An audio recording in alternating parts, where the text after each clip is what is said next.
Welcome to the What's Your Ceiling podcast. We're your hosts, Monte, Wyatt, and Paul Scieszinski. Wherever you are in life, there is a higher ceiling. This podcast is how you become aware of it and how to take action to push through it.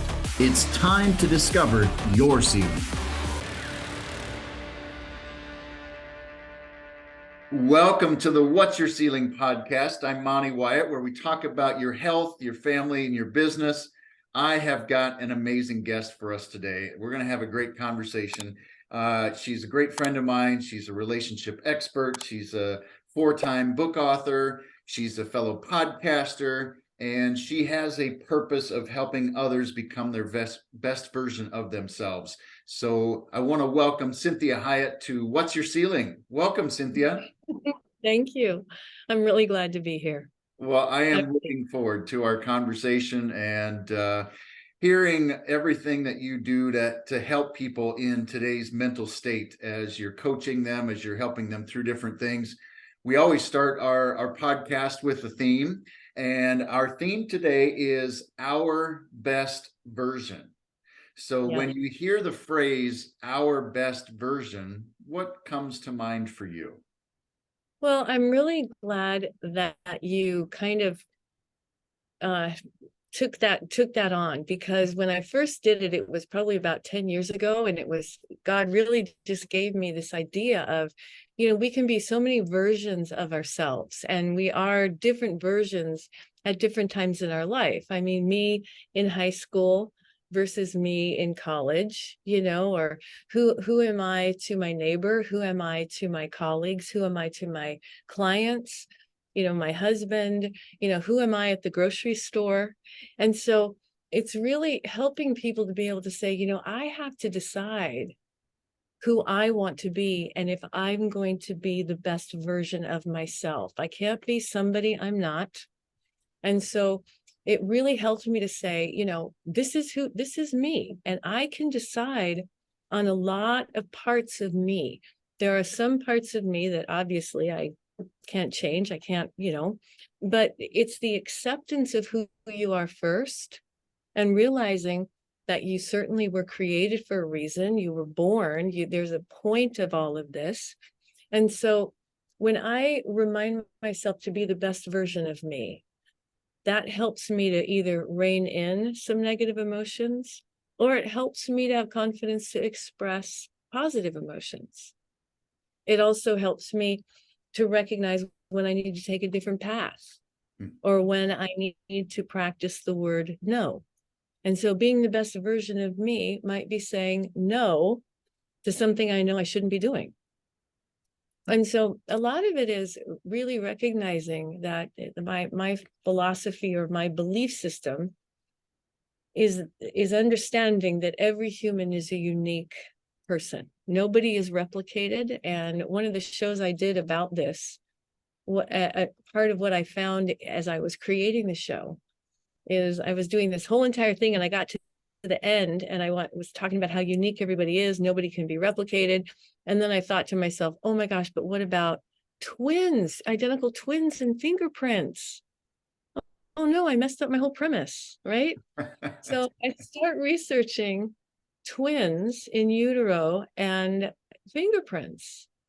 And I came to find the most beautiful thing I've ever heard. The way that fingerprints are made is when the little babies are in utero, and their fingers are pushing against the inside of the uterine wall, and it makes little impressions on their little fingers. Really? So that's why, yes, isn't that, I mean, it was just so beautiful. And so I was like, that's why, even if they're identical in every other way, they still have a very unique fingerprint that they're going to put on the world. And so it helps when we recognize that instead of comparing and contrasting ourselves to everybody else, and why can't I be like that? And I should have been like this, and I could have done this, is to be able to say, that's part of being a really good version of you. If I tried something and it didn't work, then being a good version of me is not continuing to do that thing that's not working. Yeah. Right? So if I get to the point where I say, this just isn't working, then that I can be brave enough to stop and take a different journey. And that's not a failure. That's actually a success. Mm-hmm. Why would I waste time trying to do something that, whether it sounded like a great idea or not, it's not happening? So Yeah. I can learn from the fact that it didn't happen and not take that on as a mistake. And so a lot of it has to do with, wow, if I'm really putting myself out there and I'm wanting to be the best version of me, then I'm allowed to change. Mm-hmm. I'm allowed to say to people, yeah, I used to do that. I don't do that anymore. It's not really who I am. I figured that out. It's not a good version of me. So, like for me, not a good version for me is if somebody's asking me to do meticulous things. So nobody wants me to be their accountant. Okay.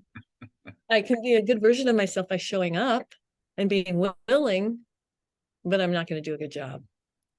And so when I know that about me, I can say, thank God for accountants, right? Absolutely. Absolutely. I really love what you said. It's a decision to be our best version. And Yes, it is. I'd love to add to that, because when I think of our best version is we're making every day a masterpiece. Mm-hmm. We're choosing to be our best every Yes, single day. We're showing up. We're not just showing up, we're doing our best of our ability. that's And right. when people say I'm doing my best, sometimes they're not. And Right. because they're making a choice, it's almost an excuse. Well, I'm doing my best, instead of actually this day Yes. is a masterpiece. Yes. and Yes. and I think that's a powerful thing, to view it as a masterpiece, because I'm Mm-hmm. choosing to do what is best for me today. Mm-hmm. Mm-hmm. And I think going along with that, it's recognizing that if I'm being the best version of myself, sometimes that means to stop, Yep. right? Sometimes it means to practice the word no. And I did this one podcast, it's called Making No Your Best Friend, because we have a really hard time in our culture saying no, but Right. we do say no to many of the wrong things.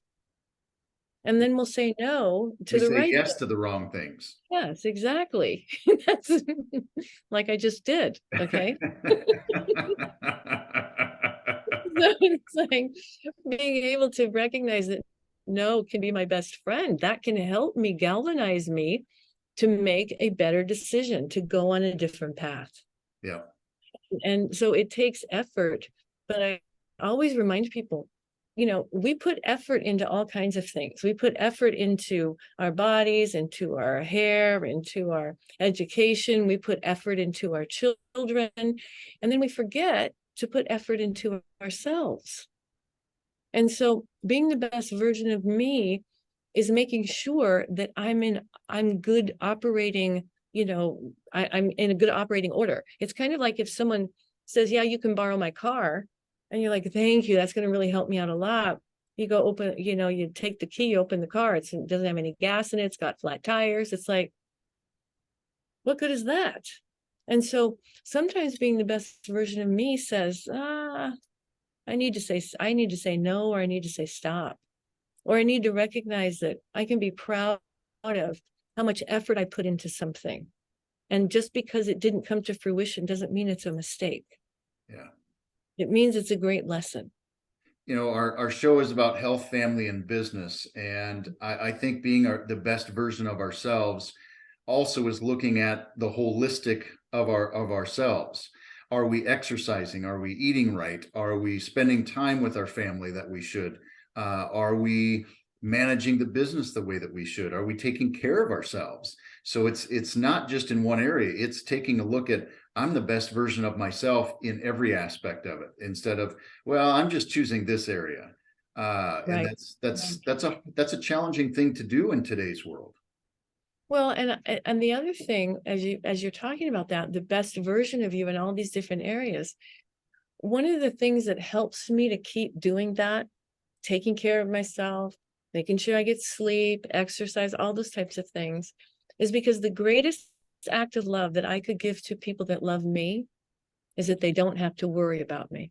Hmm. And see, how you feel about friends and family and pets and kids and grandkids.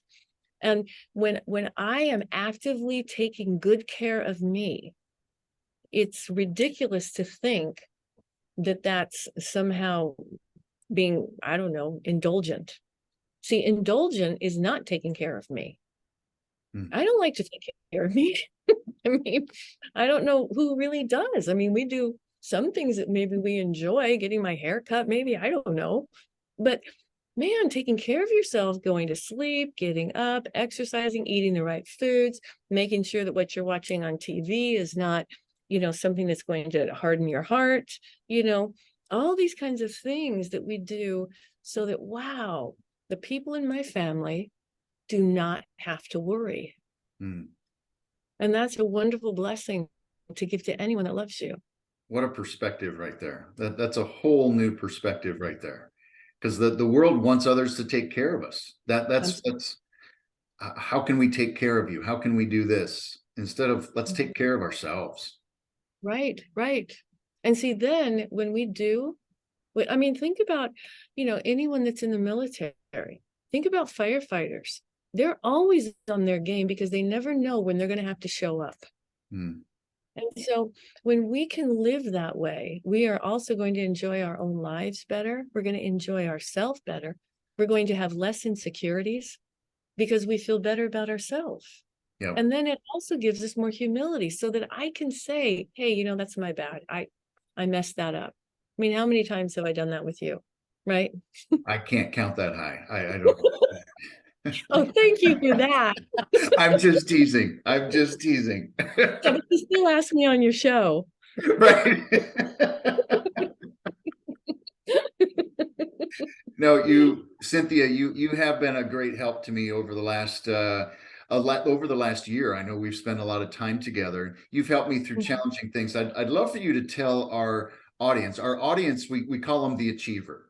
And I'd love for you to tell our achiever out there, how do you help folks think differently? Because it is a lot about how you think, how you approach things, and in that mental aspect of it. So tell us how you help people. Well, there is one book that I would really like to recommend to people read, and it's How Words Can Change Your Brain. And it is one of the most revolutionizing books I've ever read because it's these two neuroscientists that really began to understand how the brain works. And when you really understand that all your brain is doing is working for you. And so it's this idea of, if I say in my thoughts, if I tell myself I'm such a loser, okay, my brain goes, oh, that's what she wants us to make her be. And it starts to flood me with all kinds of reasons why I'm a loser. All the way back, I mean, years, right? And so our brain thinks it's helping us. So we have to realize that our brain is just like the GPS in our car, right? Yep. And how many times have you tried to get out of the GPS and it keeps telling you where to go? And you finally have to I'm pulling over and turn the car off, And so that's how much our brain is hardwired to do that. So it keeps telling us and telling us and telling us. And so what we want to do is, if we're getting these repetitive kinds of prompts that aren't working for us, all we have to do is say to our brain, hey, thank you for helping me. I don't need that right now. And it goes away immediately. It's crazy. And so when you think about the different hemispheres of the brain, we have this side, which is all the fight, flight, or freeze. This is the amygdala, lies over on the right side of our brain. And that one is like the police and fire department and ambulance, okay? So it is ready to launch at any moment. So this is what happens when, you get out of your car, you're kind of tired, you're walking into the grocery store, and the person jumps in front of you to make it through the door before you. And you're like, really? Really? So then as you walk through the store, guess what you start noticing? All the things you hate about people. Right? And it's then your brain goes, oh, that's what she wants. So then it starts to rehash past things and bring up things like, yeah, but remember when that person in high school did that? Right? And it's now we're in a bad mood. Okay. And so it's fascinating to recognize that you have these super highways in your brain, and that the neurons that carry the information are carrying it to the right parts of the brain. Now, it could be the head brain, it could be the heart brain, could be the gut brain. And when I've talked to my clients about the head, the gut, the heart, and the head, it's fascinating to recognize that in your intestines are more neurotransmitters than your whole entire body. Huh. And so this is why when we say, I have this gut feeling, right? Because there's so much wisdom in the gut. And that goes all the way back to Israel. Okay. They talked about in old writings, they talk all about the gut. And see, when we work with people and we say, hey, what's going on in your gut? Are you not feeding it well? Are you, not eating the right foods? Are you needing, are you constipated? These types of things will stop us from being able to find truth and to hear the information that we need to have. So we also have our heart brain, and the heart brain really is all about feelings. It's very emotional. You know that, right? Yep. So if I'm not careful, my heart starts to talk to my head. And my head goes, oh, okay, so you're a loser. That's why they didn't ask you out on your second date, because you're a loser. And then your heart goes, yeah, I'm a loser. Okay. So then it starts to flood all of your lungs, right? Now it's in your gut, and you just feel like, I hate living, right? So it's so much like the GPS in your car. You have to give the right information. So when the Bible talks about think on these things, those things that are good, of good repute, are holy, are natural, are healthy, are helpful, think on those things. So we want to be careful that we don't think on negative things. Now, I don't want to be Pollyanna and pretend like it's not there, but I want to say to myself, is this a good time for me to think about that? Is this going to help me in my day? If I let myself think on that event that happened with my wife before I left for work, is that going to help my employees? Or do I need to maybe, and I tell clients many times, carry around a little small notepad and write down the things that you need to think about, but you shouldn't be doing it now. Mm-hmm. And then your brain goes, oh, good, it's somewhere. We don't have to hold it for Cinthia. She knows where it is. And then that part of my brain calms down, and I'm more efficient at doing what I'm supposed to be doing and what's right in front of me. And then I don't go home thinking, man, I should have never gone to work today. I wasn't even there. My head wasn't even there, And then we have all those regrets that hurt our heart is what happens. Then it sends it down to the gut, and the gut starts to like roll around and stew about it. And then we really feel sick. And then we think it's because we're a bad person. Right? Or we're a loser. And we go back to all those names that we've learned. Instead of recognizing that your body was made to work for you. It's designed, it's hardwired to work for you. So it can't do as well as it needs to or should do if we're not treating it well. And so it helps to have a good relationship with your body. Now, I will tell you this from personal experience. When I was in my 20s, I had a very bad eating disorder. Okay. Now, this is actually how I got into therapy, because in this eating disorder hospital, all the nurses and doctors would come and ask me questions because they're like, you have such great insight. What do you think about this person? Okay. So it's like, wow, right? Now, I did not want to be a therapist. I wanted to be a rock star. I sang, and performed and did all this stuff. And so what had to happen for me is that the more that it's allergies in Phoenix. So the more that I pushed doing what I wanted to do and not listening to my gut, the worse my performance got. And so when I started realizing that, hey, this is natural to me, people will talk to me in the grocery store and say, hey, what do you think about this? And I'll give them something. They're like, thank you. That really helps. So as that kept happening, I thought, maybe I'm supposed to be a therapist or something. So you help people find their strengths to push through their challenges. That's right. I love that. That's Yes. And so what happens is you also feel better about you, and you also feel better being with you. You end up liking yourself more. And so when I was struggling with that eating disorder, one of the things that I recognized is I just always wanted to unzip myself and get out. I wanted to be a different person, you know? And I complained to God repetitively about this. And finally, God said to me one day, he goes, Cinthia, stop.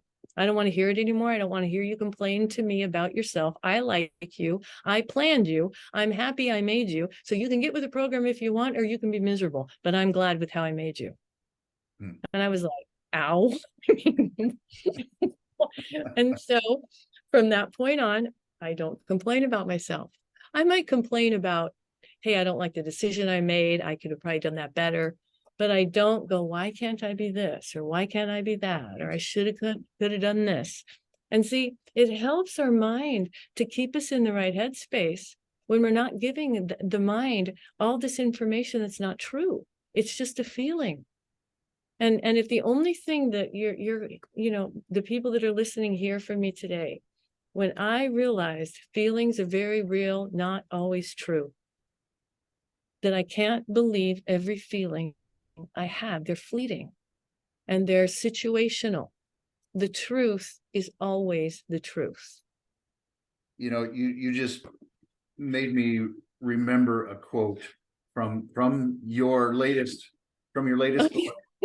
Thank you. And I want to pull this out because I think this feelings are very real, but not always true. Yes. And tell us more about that, that feelings may be real, but they aren't always true. Tell us about Well, when you think about the word real, real is temporary. You know, if I want to say that this is real, like, wow, that I can say, you know, they really love me, right? And I believe it, they really love me. Well, what if they stop loving me? Right? Then I can't, then it's like, so I have to remind myself that was a feeling they gave me and I don't get that feeling from them anymore. Does that mean that I'm not lovable? Or did it mean that they just stopped, or they couldn't, or something was going on with them, whatever that was? So if I recognize that I can have feelings, and one of the most powerful ways I learned this was I felt fat all the time, to the point that I had to have IVs. I was not allowed off the bed in this hospital because I weighed so little. And I was weighing 104 and I felt like 200 pounds. So when I say to people, you can feel like a loser. Okay, well, maybe you didn't do something the right way. That doesn't mean that's your identity. It doesn't mean it's your uniqueness. That's what you were born with. These are things that are occurring outside of you. If you take them in, then you're claiming them as true. And then what happens is your heart gets the information and says, okay, so she's not lovable. And it tells me all the ways I'm not lovable. And so my brain, my heart, my gut to reinforce my reality. But I don't know if it's actually true. Right. So this is where we have to remind ourselves that you know, one of my favorite Bible verses is when God says, you know, then you will know the truth and the truth will set you free.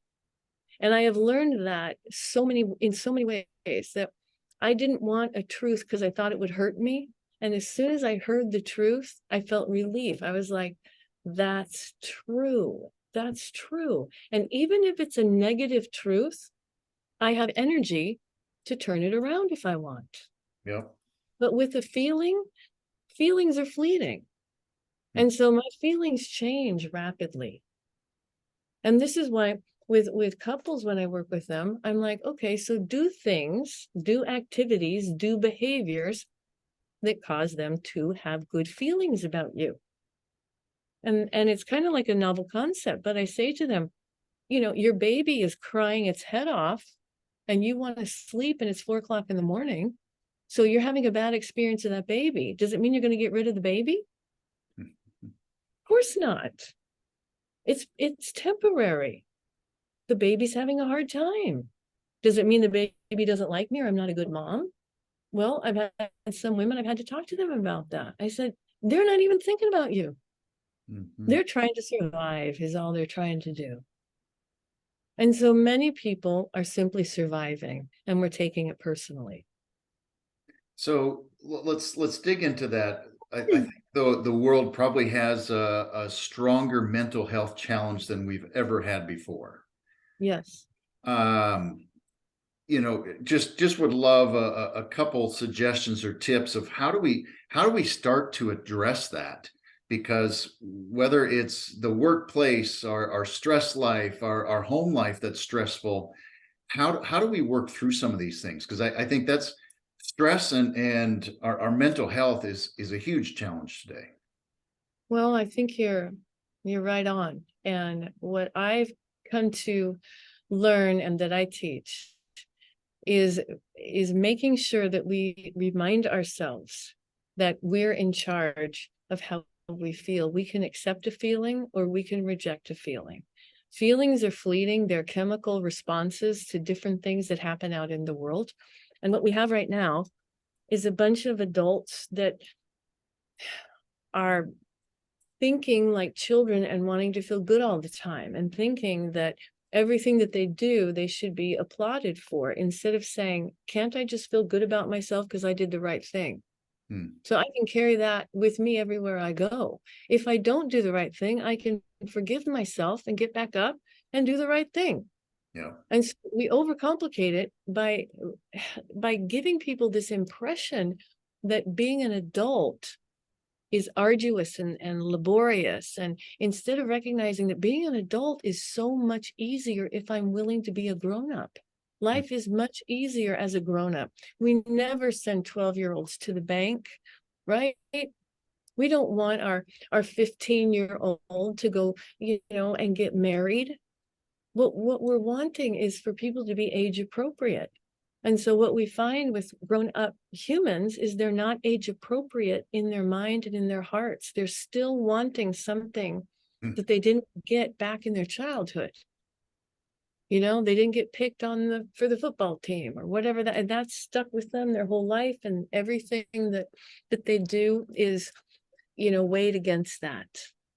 And so it's realizing that, wow, I have one life and I get to make so many decisions about it. And if things happen to me that I didn't choose, I still get to choose how I think about it, what I think on, how much I take it personally. I get choices about so many things. Hmm. And so we're struggling so much right now with identity. And that's why I tell people about, the little twin babies. You're thinking you have to go out of I don't know, out of bounds to be unique. Every human is unique. Nobody can be you. Only you can be you if you're willing. And so it doesn't mean that there are things about me I want to change. I mean, I've certainly talked to God about some things that I wish he didn't do. And he told me very frankly that he didn't consult me when he made me. And so I said, okay, all right, So, it's recognizing that if I accept who I am, it goes back to that old adage of I accept, what I can't change, and I change what I can. And we have to get over ourselves. The world is still a phenomenally great place, and humans still want to do good things. And I see them do it all the time. And it's easier to think negatively because it's like gravity, right? Yeah. Oh, that's So, fantastic. I really love what you said. If you haven't noticed, I've been taking notes because I think that you just bring out so many things. Life is easier as a grown up, and we have to be age appropriate. And instead of letting someone else tell us how we should think, we mhm, need to be thinking for ourselves, and we need to take ownership for ourselves. Again, being our best version is about ourselves, not what others right. are telling us. That's right. That's right. And see, that's like why told you how kind it is for all of my friends, family, and clients that I take care of myself. Hmm. It isn't because I'm indulging myself. It's because I have a responsibility to people that love me. And so I want the people that I love to take care of themselves as well. And that's a very adult thing to do. And what it does when we do that as adults, we feel better about ourselves, we feel stronger, and we are able then to take on more things that maybe do change the world. Mm-hmm. But we can't indulge that little child inside of us thinking that we have to make that inner child happy. I mean, Right. you have kids. Are you always trying to make them happy? Oh my gosh, it's hard. It is very hard. That's why what we say is, as parents, we're just getting them through a moment. That's all we're doing. So I say to clients, why are you stuck in the moment and taking that moment with you to the next moment? What if the next moment was going to be great and now you don't get it because you're stuck in the last moment? So stop being stuck in the moment. Exactly. Oh, that's fantastic. That's fantastic. You know, I'd love to hear you talk about executives. And I know you've got some executive clients. I've got executive clients. What are some things that you're seeing that your clients are doing to help them push some of these self-beliefs and some of these Right. personal challenges? Well, I think a lot of it helps them if I say to them, what got you to this position? Mm. So whatever got you to this position, then all you need to do is continue to do it and continue to have add-ons that might make it even stronger, smarter, more achievable. And so it isn't necessarily undoing the whole thing. It's saying, okay, for this season of my life or for this particular project I'm on, what are the things that are necessary for this? Does it mean that I have to lose a little bit of sleep? Maybe. But if I lose too much, I'm not good for anybody. Yep. Does it mean that I have to do something I don't want to do because I like the result? I like the result of being on your show. I don't know if I really wanted to do it with you.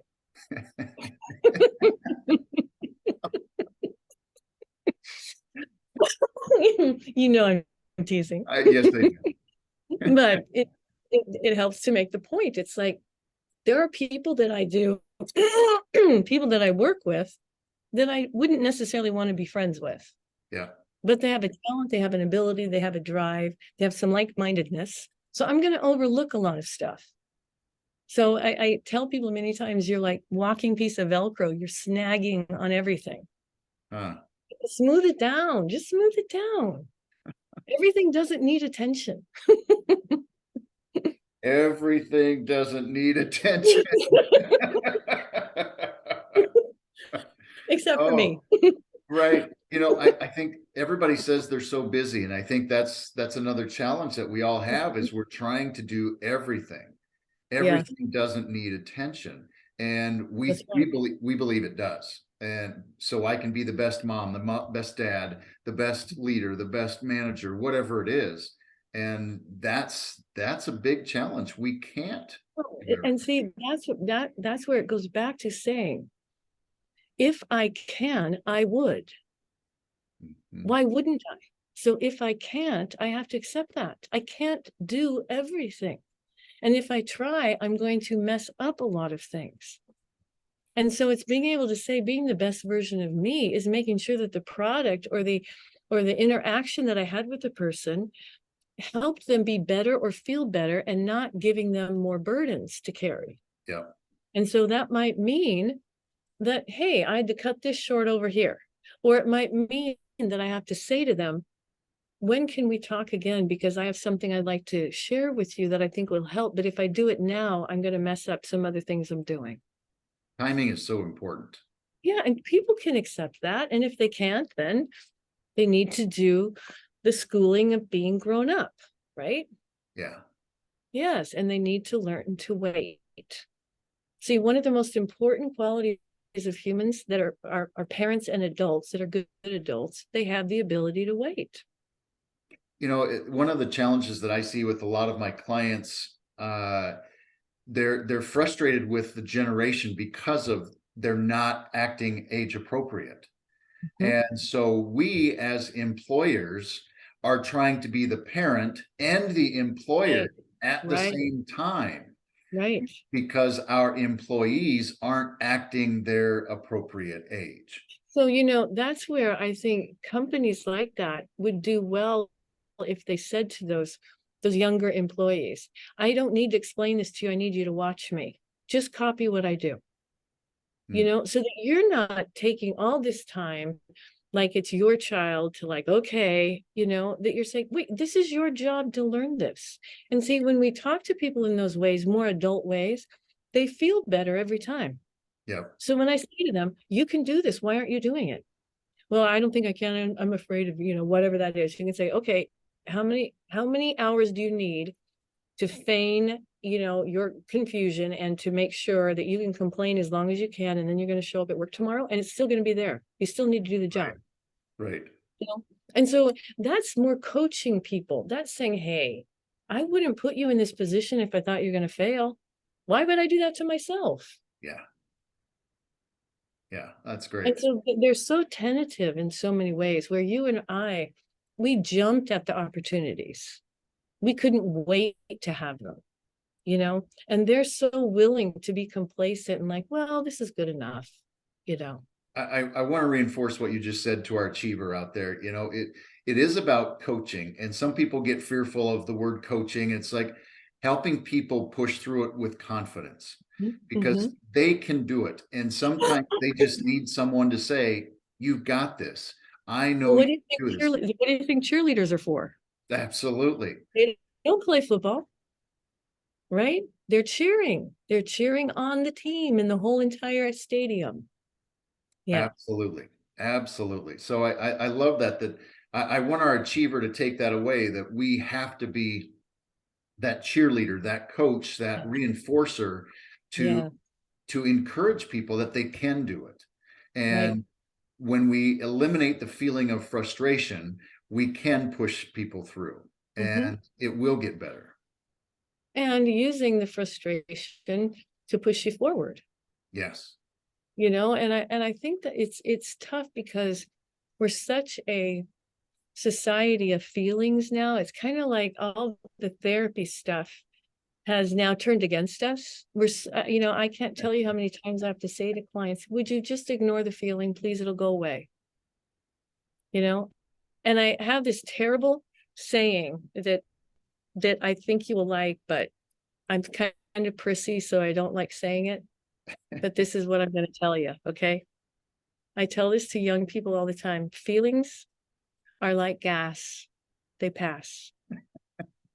And it might be embarrassing, but they pass. Yeah, it doesn't kill you. It doesn't do anything, nothing. It's just uncomfortable. So you can press right on through it. And it won't last. That's right. That's right. It passes, okay? I think people are always amazed when I give that one because I am so prissy. I don't even like talking about it. I can tell you're turning red. You're right. You're I getting know.